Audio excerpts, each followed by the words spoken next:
Hi, students. This is it. This is the final project. This is it. This is the last week. And the way it's going to go is you're going to show me what you learned through this project. So I've made it open-ended, and you get to choose how you want to show me what you learned. Let's go back to our question. What are the effects of an asteroid collision, and how can we prevent a future one? We've been talking about this for a long time, so this should be pretty familiar. So here is what I'm calling a choice board. You're going to present your knowledge in one way or another. You could do a video. You could make it a public service announcement. You want to tell the world about the impending doom of this asteroid and how you're going to prevent it. It could be a newscast.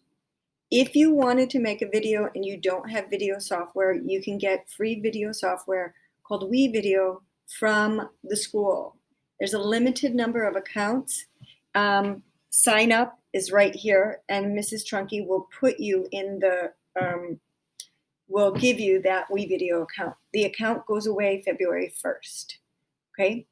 The second way you could do it is just make a Google slide presentation, but you're going to have to do the Screencastify voiceover. So don't want a whole bunch of writing. I would like for you to do a presentation.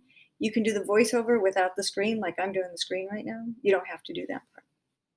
Okay, it could be a written report. You just want to write everything down, or it could be a letter to somebody. You're writing a letter to your grandpa or to your teacher and telling them about this asteroid that's coming to the Earth and how you're going to save the Earth.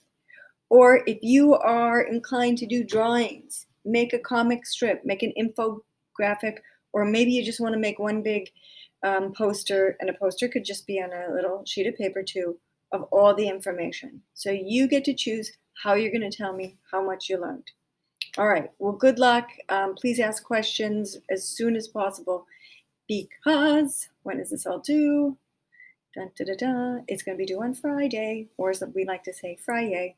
So good luck. I will help you. I will be there with you. Do your best, and no matter what, do something, and we'll figure it out together. Okay, thanks a lot, students, and have fun with this.